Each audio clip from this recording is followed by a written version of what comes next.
warm welcome to the 6th edition of the EIT Raw Materials Summit. Before we go about the program and the challenges of the sector, let's see what EIT Raw Materials is all about.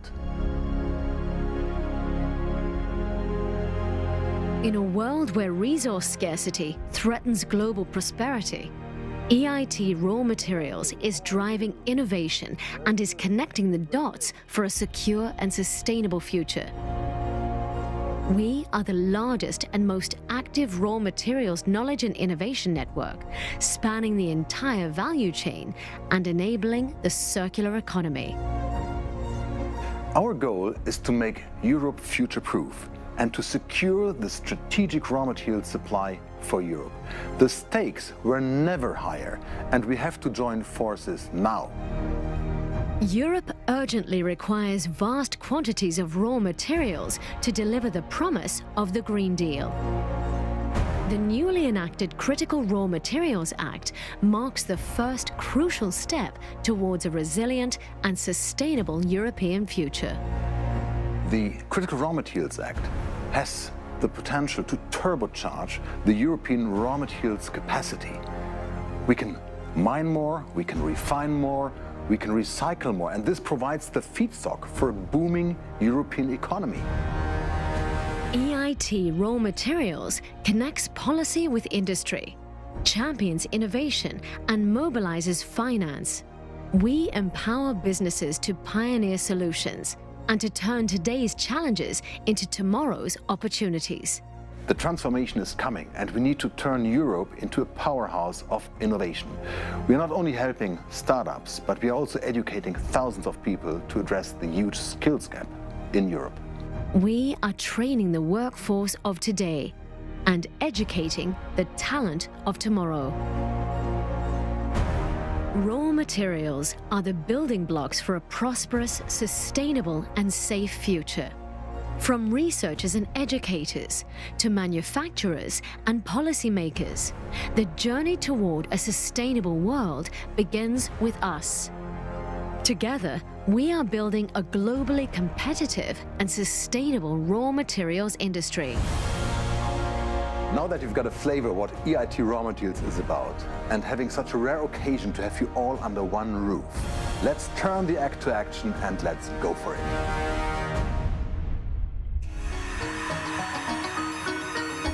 Ladies and gentlemen, welcome to the EIT Raw Materials Summit 2024, connecting science, technology and innovation in the raw materials sector for the green energy transition. Please welcome our moderator, David Rose.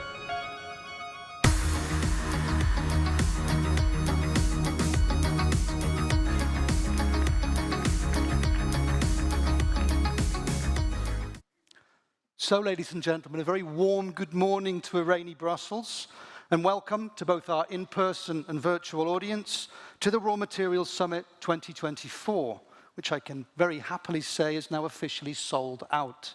I think a sign of the growing interest and the growing area of raw materials for all of us.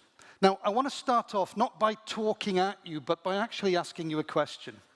This is the bit where you've got to warm up your arms, ladies and gentlemen. Can you raise a hand if you were here with us, here at the Egg, last year for the Raw Materials Summit 2023? Show me your hand, please. Well, that's quite a lot of you. Okay, warm welcome to you. Put those down. And now can you raise a hand if you're joining us here in Brussels for the Raw Materials Summit for the first time? Show me your hands. Well, and quite a lot of you too, and a very warm welcome to you from me and, of course, from EIT Raw Materials. Now, those of you that were here with us last year, or perhaps following us virtually, will know that our focus last year, obviously based on what was then the new Critical Raw Materials Act, our focus was very much on the what and the why.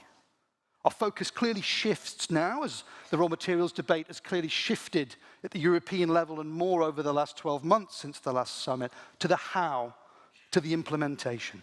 And that's our focus at this summit here the next 2 days. Now, take a look at the screen here in a moment. You'll see a slide which sets out the 4 key aims we have for the summit.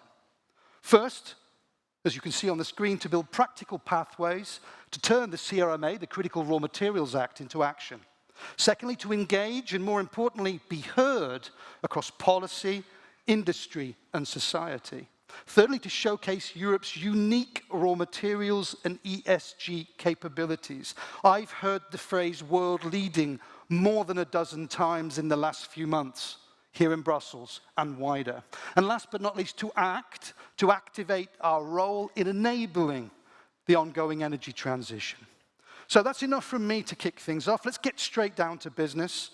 I'm going to call up to the stage now to give the opening and framing speech for the summit, the CEO and Managing Director of EIT Raw Materials, Bernd Schäfer. Can we give him a round of applause, please?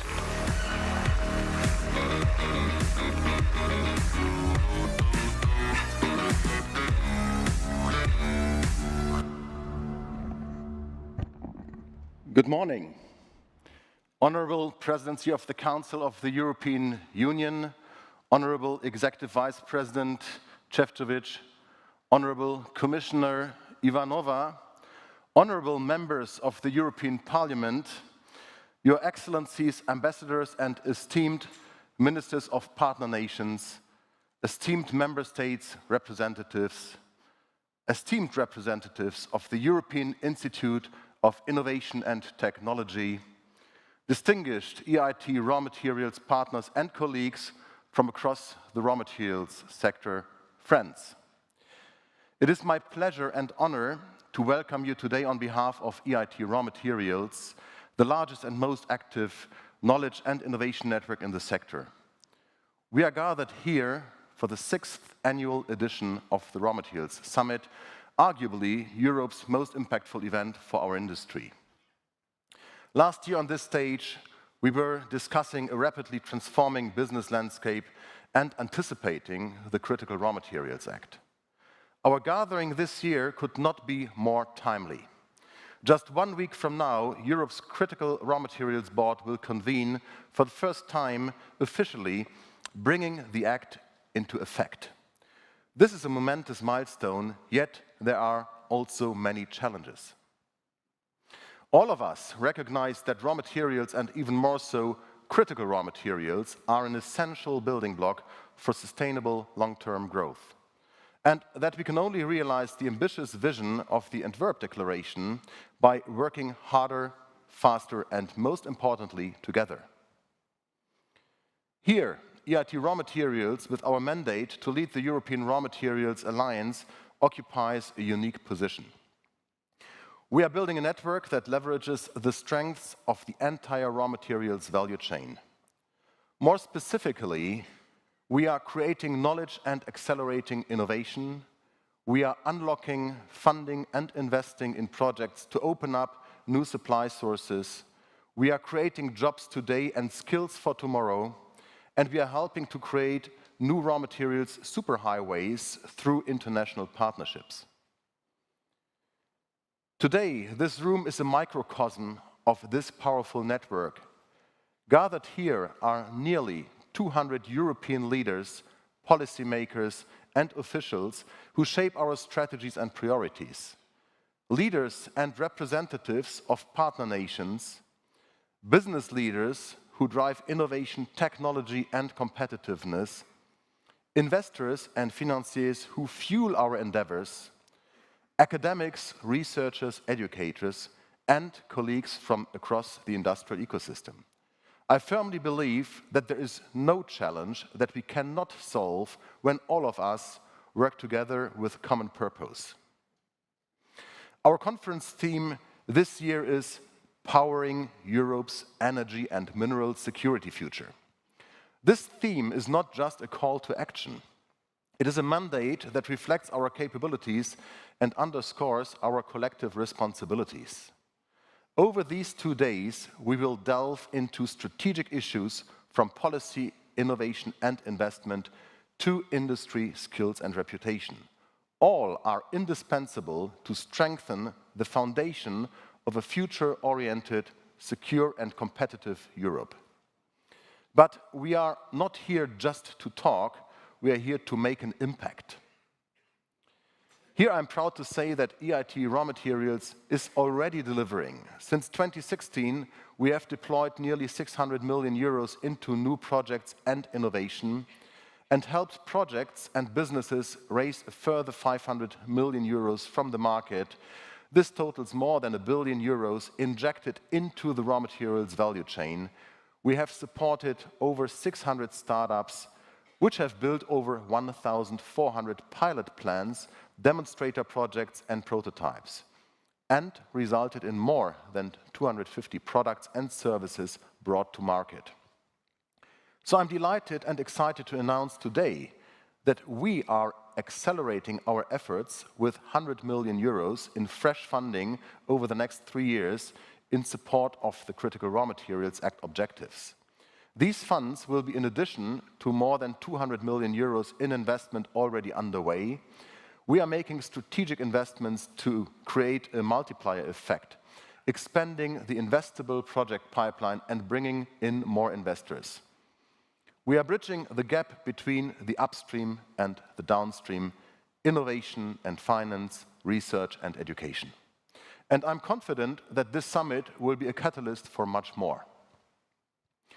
Every discussion you engage in, every insight you share here has the potential to reshape our future. Together, we can forge pathways that will help transform the vision of the Critical Raw Materials Act and Europe's industrial strategy into reality. So, let us unite our efforts and transform the raw materials sector into a cornerstone of Europe's economic resilience. With these goals in mind and a firm commitment to our shared future, it is now my honor to welcome the European Commission Executive Vice President Šefčovič to the stage to further guide our journey.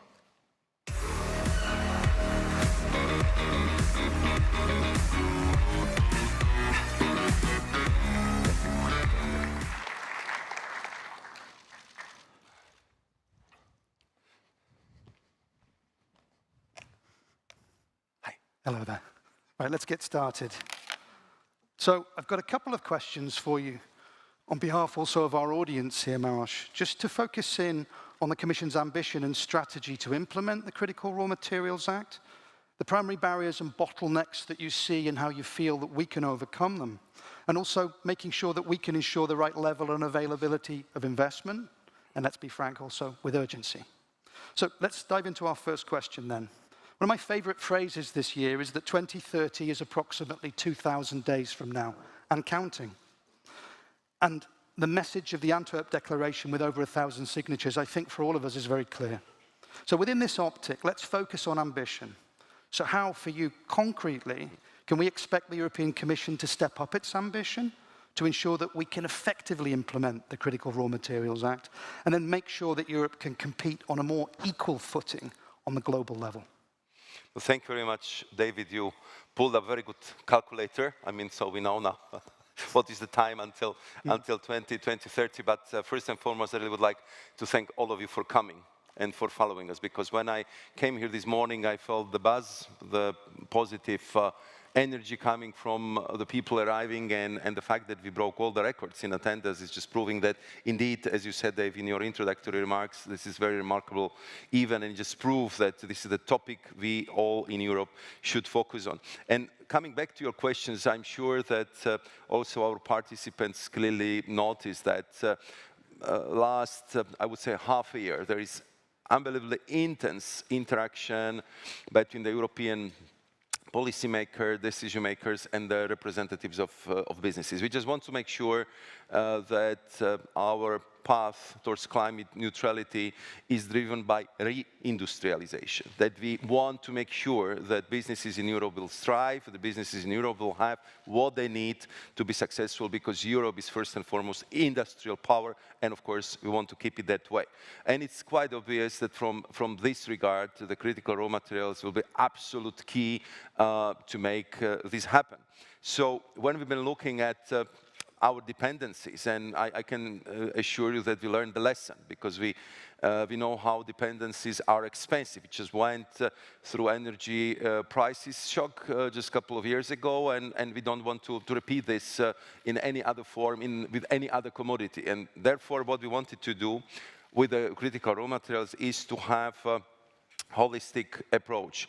First, to tackle the upstream issues, and here the Critical Raw Materials Act will ensure, I believe, the secure and I hope gradually also needed abundant access to the raw materials. But we also are not overlooking on what is important to do downstream. So here I'm talking about the Net Zero Industry Act, as well as sectoral legislation like the battery regulation. Many of you noticed that we've been also working on the wind energy package, and simply we are now also looking more into what we can do better in stimulating demand for net zero products through better standards, eco designs, but also public procurement, which for me is one of really a huge untapped potential, because we spend 2 trillion euros per year on a public procurement. It's 14% of our GDP.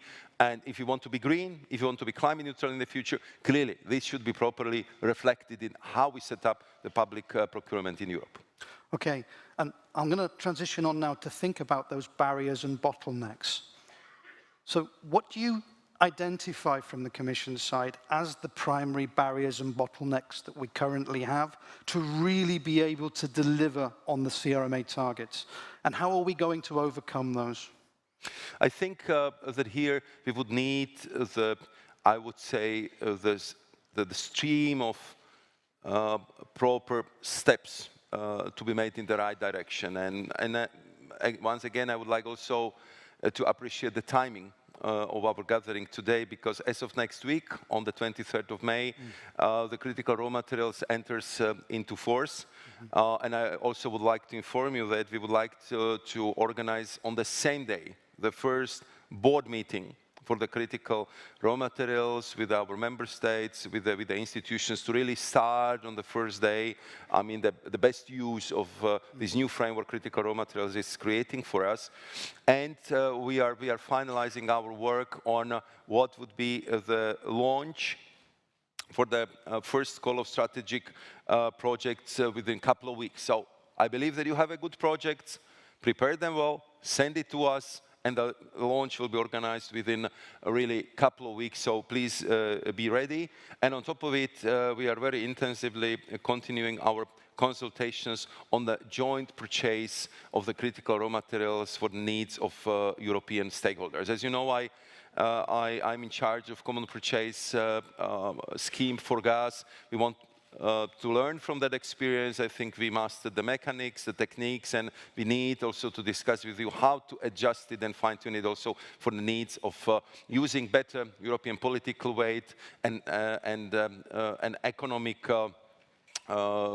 importance of the single market into talking to the global suppliers and have a good offers for providing us with the supplies. And of course, we want to use the strategic partnerships we've been developing over the last couple of years with Argentina, Canada, Chile, Democratic Republic of Congo, Greenland, Kazakhstan, Namibia, Norway, Ukraine, Uzbekistan, Zambia, and probably I'm still forgetting a couple of countries, but with all of these countries, we've been working very intensely to create the framework for political and economic cooperation, and we want to develop the good partnership with them, to do it in a European way, where we want to see the shared results, where we want to make sure that value added stays in the countries, but we will have a good projects developed together to make sure that Europe will also have the access to the critical raw materials. What are the, I would say, major bottlenecks, which we of course need to tackle, and I will also try to tell you how we can do that. I think first, what we hear from the interaction with business, these are the permits. Yep. And I think here the Critical Raw Materials Act would help us, and that would be my first item on the agenda for the board, just to make sure that we would have a support from our member states, that if it comes to the rules for permitting, that they will be very clear, that the process will be faster, and we are aiming at having the limit of 15 months for processing and recycling plants permits, and 27 months for extraction projects. And we want also to make sure that once your project has that seal of being strategic for Europe, that it will give you the predictability, it will give you the access to the single contact points, be it in the member states or in the Commission. There will be clear timeframes, and that we will be also working on the coordinating support in the terms of financing, but also using, I would say, the technique we developed for common purchase so far to have the matchmaking between, the providers of the critical raw materials, but off-takers. So we would have that, I would say, the predictability for the future. And of course, you know that we in Europe, we put super high importance on high environmental and sustainable standards, and also on early engagement with the local populations to make sure that we will address the issues linked with the public acceptance. So that's, I would say, the holistic approach, and I hope that together with our member states, but also with project promoters, we can bring, I would say, this new approach, how to deal with the needs of critical raw materials for European economy. Okay, thanks. A clear optic there of barriers and how you want to address them. Let's briefly move on then to investment. Obviously, it's something that's always a focus of our debates around raw materials. We all know that the right level and availability of investment is central to achieving the goals that we have and unlocking Europe's potential on raw materials. So what action can we expect concretely to ensure that we have the necessary investment and with the right level of urgency that many in the room are calling for? I think if it comes to urgency, I mean, this point is very much shared also with the European leaders. You have seen the Antwerpen Declaration. I'm sure that many of you noticed the first European Council conclusions. So this is the special setup where the European heads of states and government are discussing together how to address the most important issues on, let's say, European agenda. Clearly for them, it's competitiveness, and I think the strategic agenda, European Council conclusions are very telling in that regard, and this discussion is not over. We discussed the Enrico Letta's report, Mario Draghi is preparing another report, and I know that the European leaders will come back to the competitiveness issues also at the next summit. So the sense of urgency is there. But you've been asking about the money, about the financing. So here, I think the essential element is how to de-risk the projects. And here, I hope that the measures we have taken over the recent time to make sure that investments in critical raw materials value chain would be eligible under InvestEU, and in particular under the guarantee agreement with the EIB should open lots of new possibilities. I mean, we've been also working very closely with additional implementing partners like the European Bank for Reconstruction and Development, the EBRD, also French bank Caisse de Dépôt et Consignation, Nordic investment banks, and I'm sure there will be other partners who can, let's say, benefit from this scheme to make sure that we will be able to develop the new products which would de-risk the investment, and we also hope that it would bring the new possibilities also for the fund managers to invest. There, I know that you follow the news. Just for a proper recapitulation, EIT, InnoEnergy, and Demeter, they are working on setting up the 500 million euros European Battery Raw Materials Fund, but we know that very impressive work is also taking place in Germany, in France, in Italy. Here we are talking about several billions of funds, but also in Ireland. And I think what would be necessary here to make sure that we would have a proper coordination, which funds, which products could be used, and to make sure that together with the project promoters we will be able to establish as tailor-made approach as possible to make sure that these projects could be developed and bring to maturity much faster than what is usually the lead time for opening mines or for building the refining or processing plants. Yeah, so clear from your side, I hear from you the urgency around this and also the clear need for action and action being taken to de-risk investments in the critical raw materials value chain. So let's wrap things up. I know you have a car ride back to Berlaymont pending in just a moment. So just to bring things together then, what's your final thought here for our audience in the room, for our audience joining us virtually, for the European and international raw materials community we have gathered here? and the wider value chains. What's your final thought for them as we move now into the 2 days of this Raw Materials Summit 2024? First and foremost, I appreciate all of you for coming. I would like to thank Bernd and EIT Raw Materials for convening all of us. And I think that the best thing is to use this time and the opportunity as intensely as possible. So I'm sure that you will do a lot of networking, because when I see the number of participants, I saw that there are various presentations prepared for you, Innovation Village, the 30+ startup representatives. So all this I hope will create enough material for the good networking. And for me, of course, the best result would be if Bernd can come up with a good pipelines of projects, which you will then send to us once the first launch for the project under the Critical Raw Materials Act umbrella will be compiled, and that we can go down to work. So when we would have the meeting in a year's time, that we will be already discussing about this pipeline of the project, what is the state of preparedness, and how we moved and how we used this year. So I think you are starting here. The timing is impeccable, and I think with your work, you can clearly contribute to what I was referring to at the beginning, that we want to fight for our industry. We want to make sure that our businesses are having the best possible conditions to thrive, to develop, and to help us to bring the whole continent to the climate neutrality, because this is clearly the ambition I think we share with all of you, and which is very much supported by the European citizens. Thank you. I shall bottle the spirit of the summit for you and send it on to Berlaymont, and I shall remind Bernd of your request as well, Maroš. Thank you very much. Thank you. Thanks a lot. Can we have a round of applause, please, ladies and gentlemen? Thank you. Thank you. Thank you.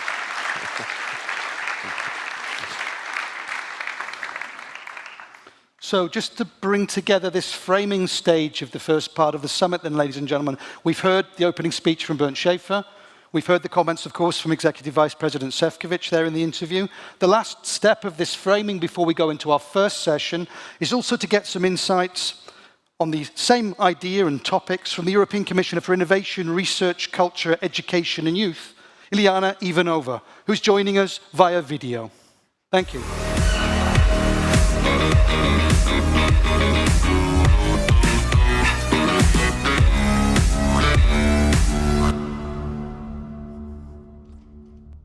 Ladies and gentlemen, welcome to the Raw Materials Summit. I am grateful to the European Institute of Innovation and Technology for bringing together so many industry leaders and innovators to share insights for a sustainable raw materials future. You all know how critical the supply of these materials is to ensure a green and digital transition in Europe while safeguarding our strategic autonomy. Over the course of this summit, you will hear a lot about the Critical Raw Materials Act. This is an important step in ensuring Europe's industrial leadership so that we can continue to support technologies in renewable energy, storage, semiconductor production and manufacturing. You will also hear about initiatives from the EIT Raw Materials Innovation Community.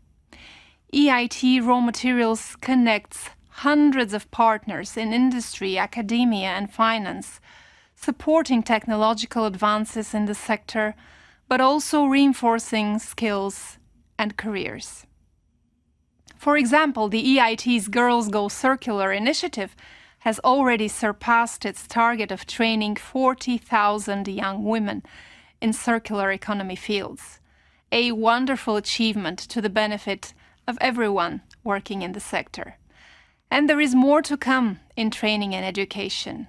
With the Net Zero Industry Act, we are now setting up a series of specialized academies, including a raw materials academy, to enhance skills in net zero technologies. This will build on the success of the European Battery Alliance Academy, which is well on track to train 100,000 professionals in the battery supply chain by 2025. These are just a few examples of how the EU is here to provide a platform for the raw materials sector to excel. You will be able to discuss in a lot more during this summit. Today, innovativeness and an open mind are the raw materials that you have at hand to create a thriving, sustainable industry with Europe at its forefront. I wish you all a great summit.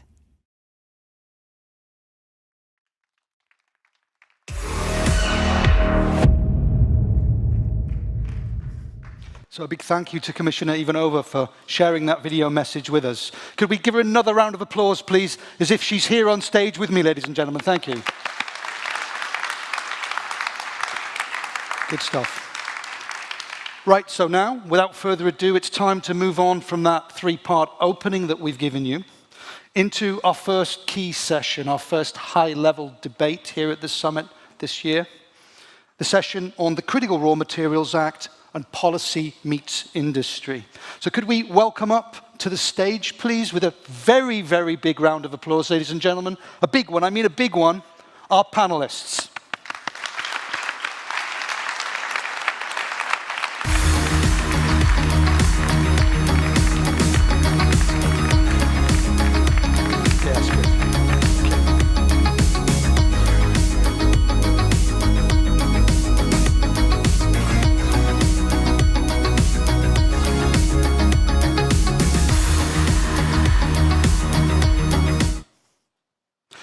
Some of you know me, I like to set clear expectations, ladies and gentlemen. With a sold-out summit, I'm hoping we're going to have very big levels of noise in the applause phase as the day goes on, so work with me on that.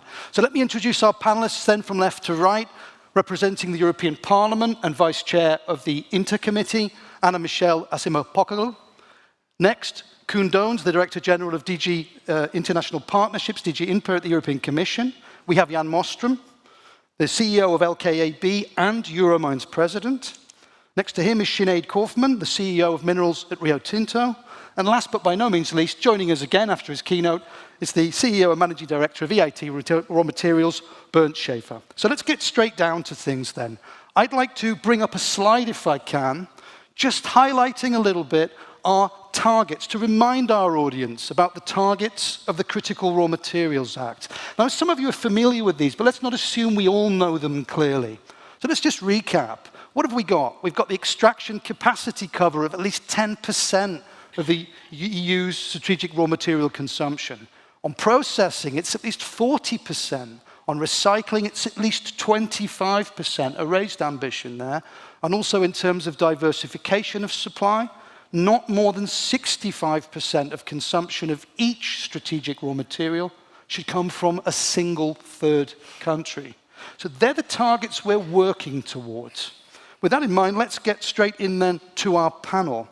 Anna-Michelle, I'd like to start off with you. Now, obviously, as a member of the European Parliament, you've made, and I'd like to congratulate you for the key contribution you've made on the negotiations for the swift adoption of the Critical Raw Materials Act. And I know you've been very clear.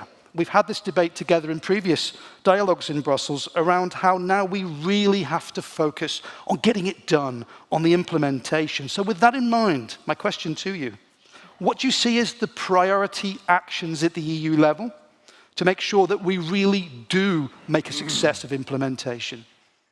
Thank you, David. And firstly, let me say, wow, what a crowd. And congratulations to the organizers, and I'm really honored and pleased to be here. So I'm going to harness the good energy that VP Šefčovič noticed in this room and start with something positive, which is that the Critical Raw Materials Act shows that the EU now has a clear understanding of the issues and also has made this a political priority. So we've delivered a piece of legislation, as you said, David, pretty quickly for Brussels time. And we already are seeing key parts of this being implemented, with the platform having opened for strategic partnership, for strategic projects a couple of weeks ago, and also, as Maroš said, with the inaugural meeting of the CRM board next week. So things are moving. And now I come to the big however. We can't see the CRM Act as an end game. The CRM Act is only a starting point. And as you correctly pointed out, David, the name of the game now is implementation. So you've asked for my concrete suggestions. I have organized these suggestions around the CRM Act acronym. So I'll start with C, coherence. The CRM Act does not exist in a legislative vacuum. Far from it. There is a plethora of legislation, from water regulation to soil and waste management to 2,200 pages of chemical policy legislation. So what we need, David, is regulatory alignment to eliminate the complexity of all this stuff, to provide investment predictability, and also to ensure that there are no adverse effects on competitiveness. You may have heard of this notion of a competitiveness stress test. And this is one of the reasons why industry has been asking for an executive vice president who will have a horizontal view across all the DGs on this. So C for coherence. I move to R, relationships. We can't do this alone. We need to diversify our supply chains, and we also need to work on projects internationally. We need an assertive trade agenda. We've had some strong commitments in the Chile new FTA, but we have to move on Australia, we have to move on Mercosur, and that, frankly speaking, having been on INTA for 5 years, that will require some, let's say, strong trade-offs elsewhere as our partners come to understand the leverage they have because of their resources. And of course, we need to strengthen our trade defense measures to keep the playing field at a level and to keep our strategic minerals in Europe. So C for coherence, R for relationships. I move to M. Money, of course. In a nutshell, this is what we need. We need stronger, simpler, and output-based European-level funding. As Maroš said, there's now a CRM fund in Italy, in Germany, in France. What we need is an EU-level CRM financing framework that can help us both get projects off the ground, but also reduce the costs for our producers. It's not enough just to select all these strategic projects and put a stamp on them. They actually have to materialize. And my biggest suggestion to you was that you turn your projects into flagships for all of this. And I'll only touch on the energy, let's say, price conundrum, which could be greatly alleviated by further support to power purchase agreements, to contracts for difference, and also we need continued support and compensation for indirect costs. So in short, to deliver, let's work on legislative coherence, let's work on strengthening and expanding our international partnerships, and let's find the money to move forward.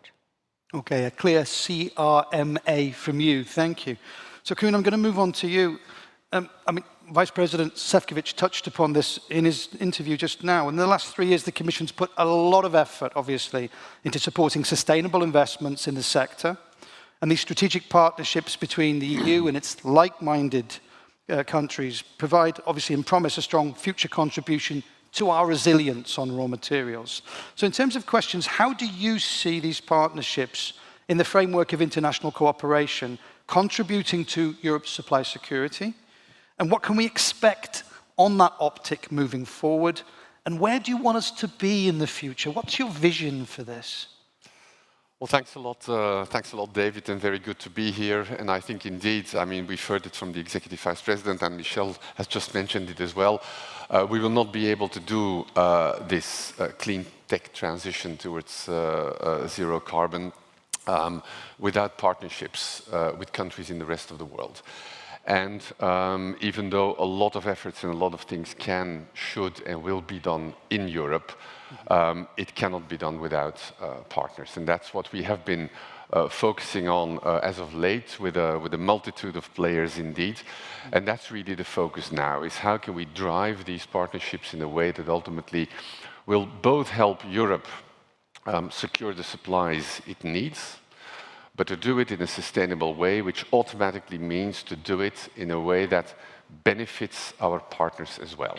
And so to a certain extent, what we do on critical raw materials is a perfect match with a much broader agenda we are pursuing with partners, with emerging markets and developing economies under Global Gateway. It's to build these kind of investment partnerships that ultimately help Europe strengthen its strategic autonomy, but while doing it, also reinforcing the industrial base, the capacity of our partners and their role in the global economy. So it is about basically diversification of supply chains, and in doing so, reinforcing both sides of the equation. If I apply that to critical raw materials, we have been looking at a set of partners, and we have been concluding a number of strategic partnerships. The EVP has mentioned a whole series of them. We've got 12 of them that are concluded. We have been developing on the back of those strategic partnerships a number of roadmaps that actually translate these political commitments into reality. But of course, the ultimate game is about identifying real assets. It's about identifying projects in which investments can flow and that ultimately create that link between the development of our partner countries and Europe's security of supply. And that's actually the focus on which we are now. What is very important, and it links up with our legislative framework in Europe, and actually with an agenda that should ultimately not be driven by public money and public investment, but by the market, is that we link this up with Europe's legislative framework and therefore with what needs to be done to do it in a sustainable way in partner countries. So we will build an offer, we are building an offer that is of a different nature than some of the other offers that are out there.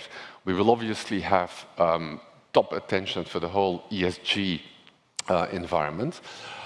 We will be working with local labor force. We will be supporting partners on building their legislative regulatory frameworks. We will be doing capacity building. We will transfer technology. We will work on research and innovation. For a multitude of partner countries, actually geological surveys, actually knowing what they have in their soil, is still a lot of work to be done. And if I then look at the room that you have next door here, where you have a multitude of European companies that are actually at the high end of technology that can offer a lot, whether it's about surveys, whether it's about extraction, whether it's about processing, refining, and so on. We are lining all of that up. And that brings me to my final point, and that's the hardest thing to do, is it's nice to identify strategic partners. It's good to identify projects, but ultimately you need to deliver. And to deliver, that requires, notably on the European side, an alignment of a multitude of players. We have our private sector players, of course, we have our member states, we have the export credit agencies, we have the development finance institutions, we have the lending, the blending, the guarantees, and the grant funding we can mobilize. And this is actually what we are spending most of the energy and time on now, is to actually get this Team Europe set of actors with all their different tools, with all their different financial means, with all their different know-how and expertise, to get them to act together. And that's also why we have been creating a number of funds and facilities that can actually support it. And very soon we will launch a new one, the Critical Raw Materials Facility, which will be implemented by, indeed, EIT Raw Materials and EIT Energy, which we will deploy precisely to look at pipeline generation, project generation, look at funding pre-feasibility studies, and look at linking specific projects up with the wide variety of de-risking instruments we have. So that's the agenda we have. If I may, just play a little devil's advocate here, just super briefly with you. Yeah. What you're saying, for me, I take it on board. I think we all hear the messages you're bringing about this need to bring together all the actors. But when I think about the time element, and I think about the coordination required to move this democratic system forward, in competition very often with less democratic stakeholders, if I could just ask briefly, do you not see a slight risk that our time to action might not be as fast as it needs to be? Well, I think, first of all, we don't have a choice, in the sense that we have legislation in Europe, we have demands in Europe, which basically means that we would not be able to do it otherwise.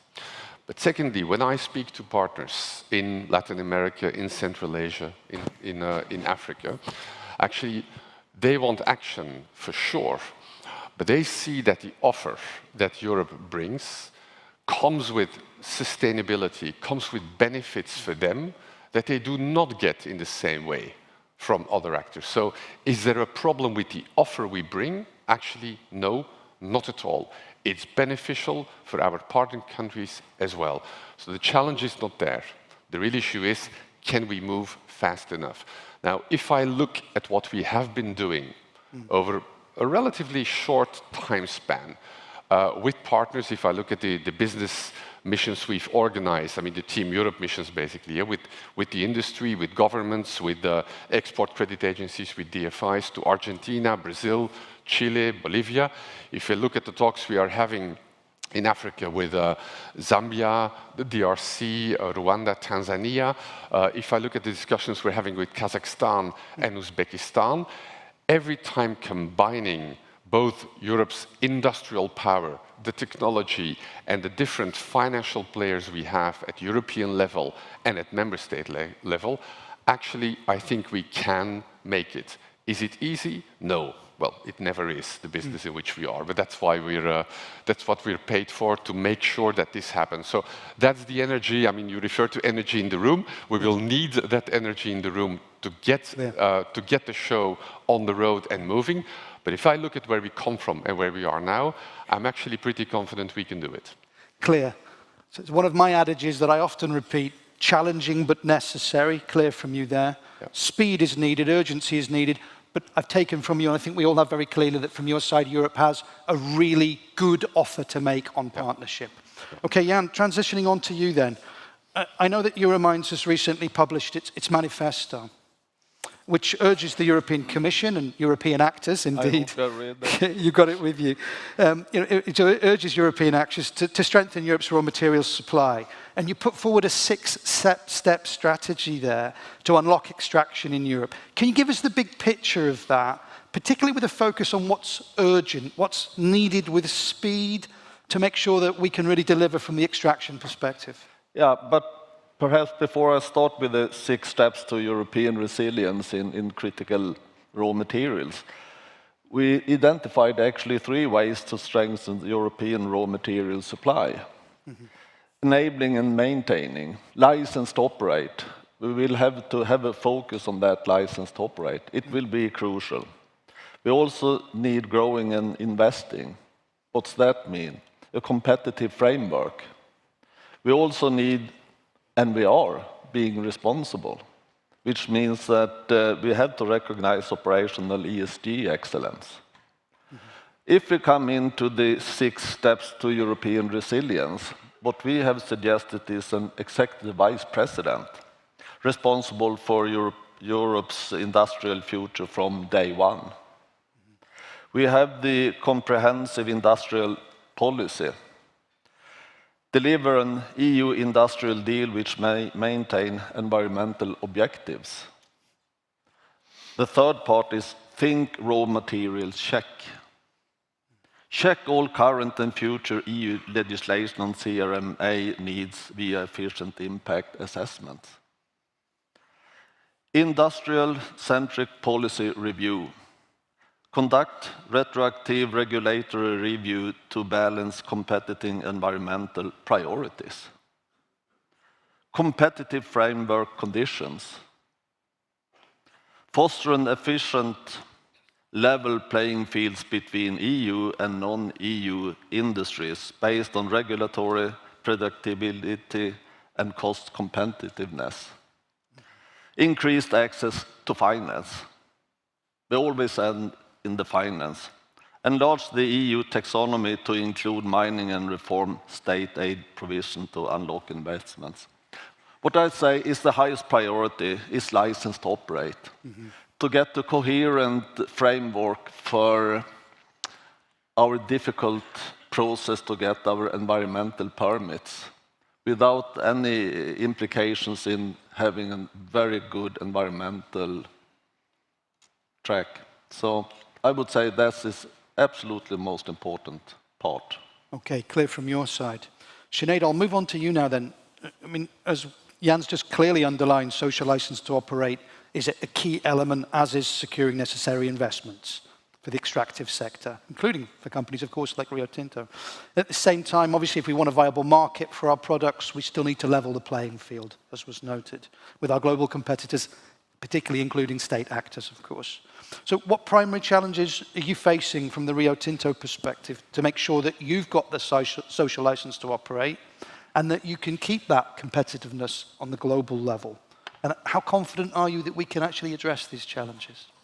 Yeah, thanks. I think to give a bit of context on that answer, I mean, Rio Tinto as a company is 151 years old and started mining in Spain, originally at Minas de Rio Tinto, hence the company name, in a mine that had been operating since the Phoenicians.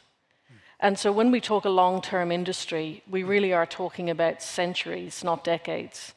And for a lot of mines, particularly when they start operating, we have to think in a really long-term way. The mines last through multiple generations between discovery, operations, and then closure, and beyond that as well. And so community acceptance is key, and it also changes as societal expectations change over time. And I think for us, you know, in the industry, I think, you know, we don't always get it right. We never hear about when we always hear about when we get it wrong. We never hear about when we get it right. And that's an important part industry has to play now, is to really make sure that when we are looking at permitting mines, and we heard from Vice President Šefčovič that the timeframes of those will be quite clear, which helps. We also have to make sure that we start to work early with communities, but also that we're very clear that those timeframes are not a shortcut. And the quality of work that's done and the international standards that are met have to be consistent wherever we're working. And maybe a good example to give is a mine that we're opening in December this year in Argentina, which is a lithium project that we bought 3 years ago. And the company that we bought it from had spent a decade developing the technology to extract lithium.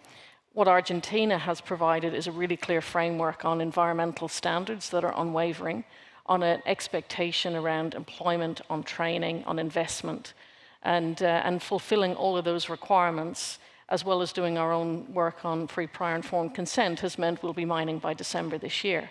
So that process is very clear. It's also very strict, and it's not compromising, but it's a clear process that you can follow.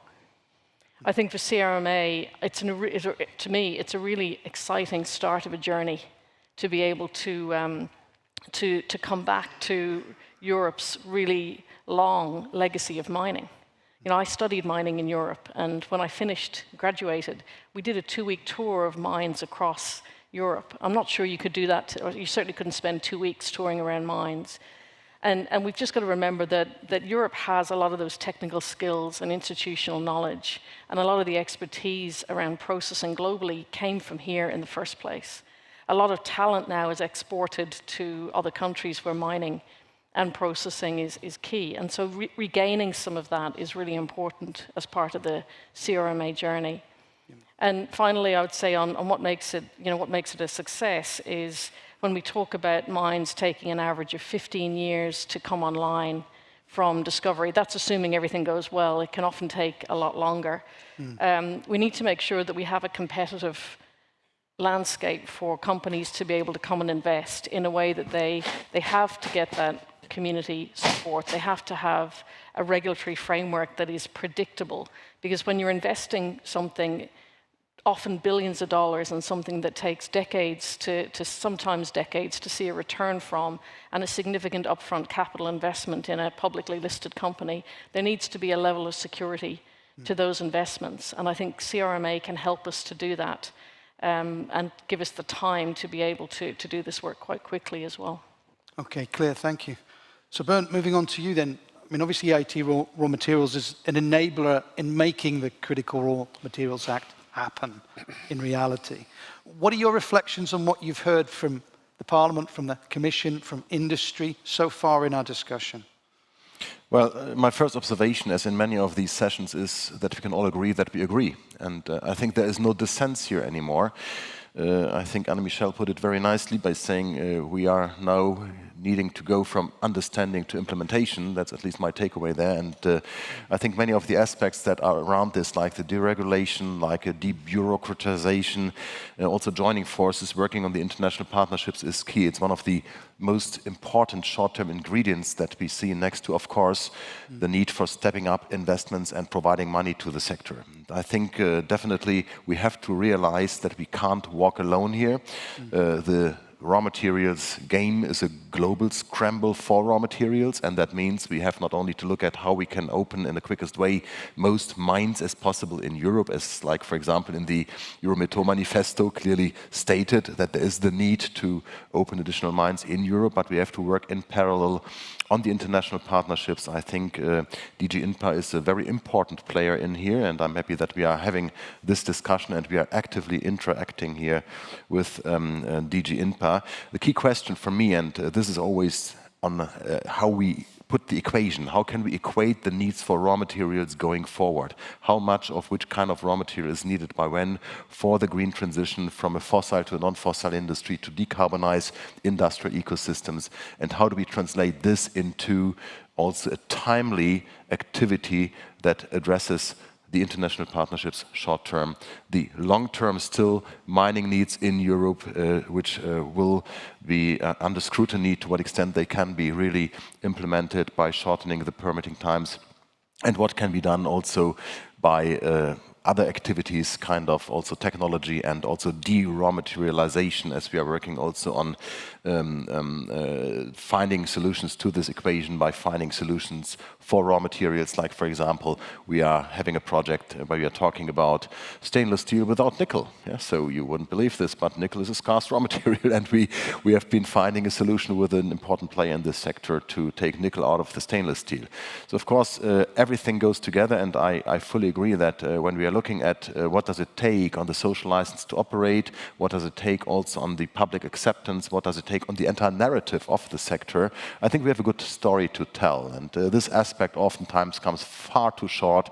I believe that not only based on the existing foundation of technology that we are having, there's a strong foundation, but there's a very strong foundation also to promote the social license to operate by creating industry-wide a totally different narrative, where I think our sector can still learn and do also many more efforts to ramp up a more positive perception of the sector. If you think about what the oil industry has been doing in the 70s compared to what we are doing in the sector today, I think there's a gap to close, and definitely we have to tell a good story also for the next generation, so incentivate younger generations to also get engaged in education for raw materials. We are complaining about skills gap in the sector. We are complaining about not enough miners being educated every year.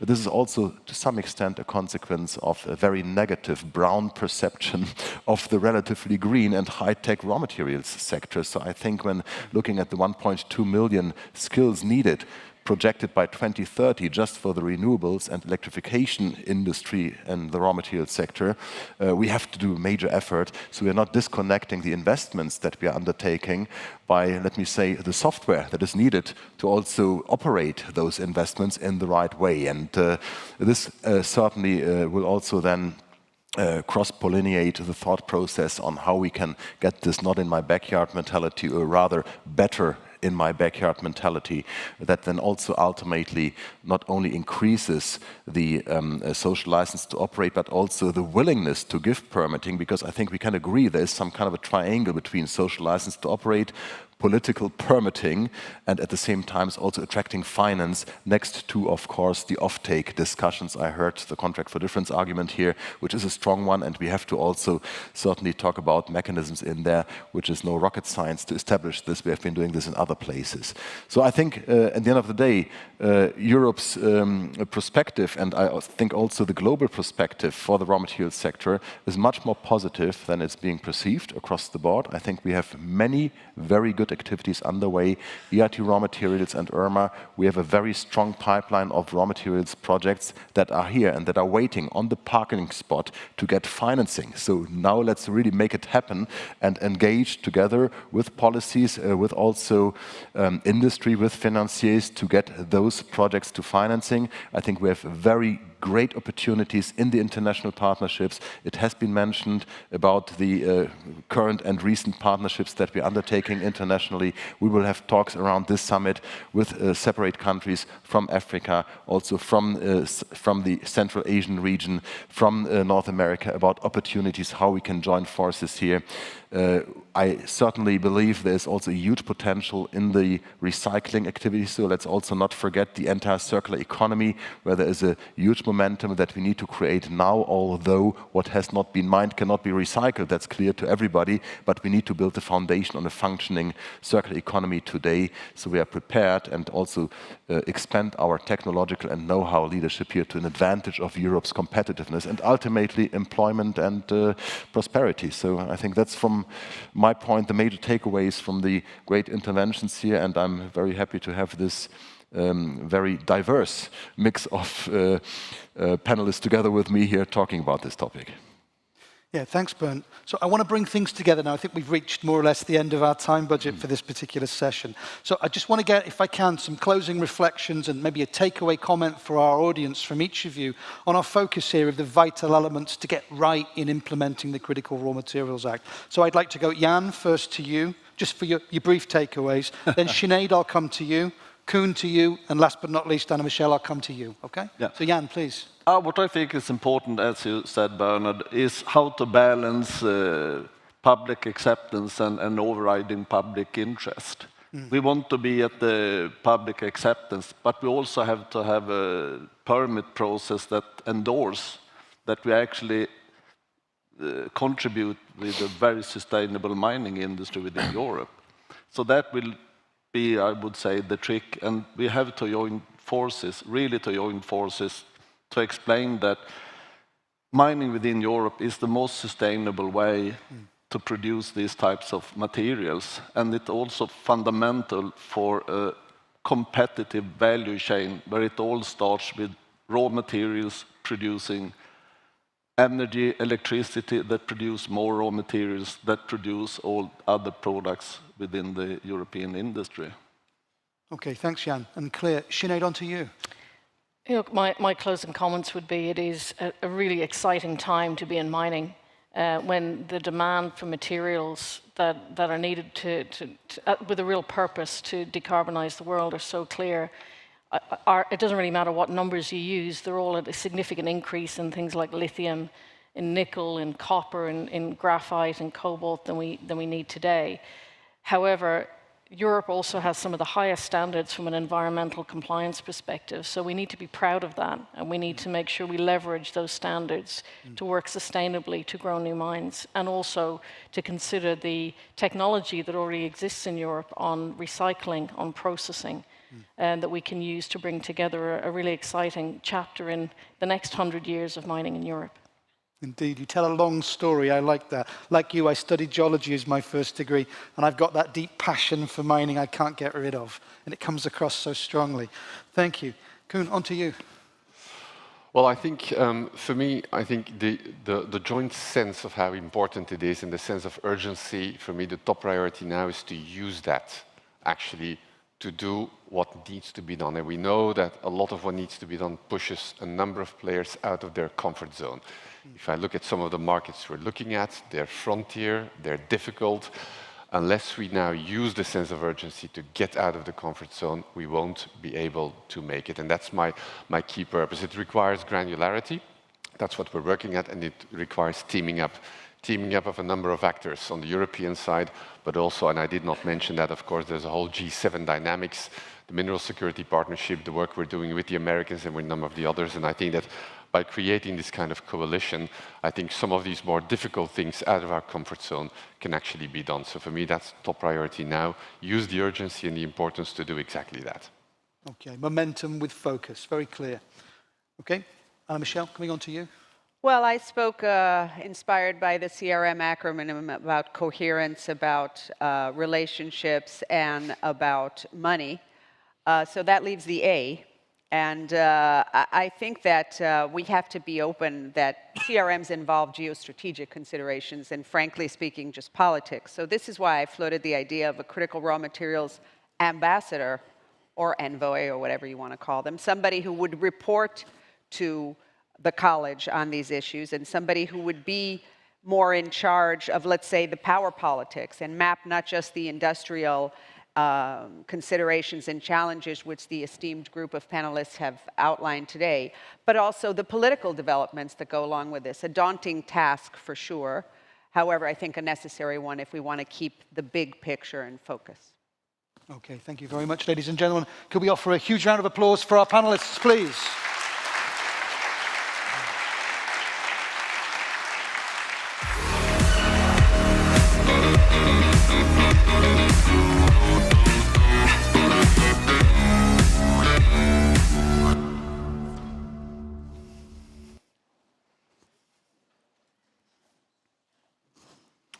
So we've said goodbye now to our online audience, ladies and gentlemen, but I can see we've got standing room only up the side corridors of the room now. As we said, it's a sold-out summit, isn't it? So we transition on now, ladies and gentlemen, to our second session, bringing us up to our first break today, focusing on the race to achieve energy security. Now, before we do that, what I want to do again is reach back to you, our audience. We don't want this summit just to be a one-directional thing from the stage. And what I'd like to do here is get you engaged with sharing your views. If you're leaving the room, ladies and gentlemen, could I ask you to just keep your conversations down until you're outside? Thank you. So, what I want to do now, if we can bring up on the screen, please, our Slido login. So many of you will be familiar with this from other events or from the summit last year. We use Slido as a tool which allows you to share your views through our polls at various points during the proceedings today and tomorrow. So you can scan the QR code, ladies and gentlemen, or you can log in directly at slido.com with the password #8979316.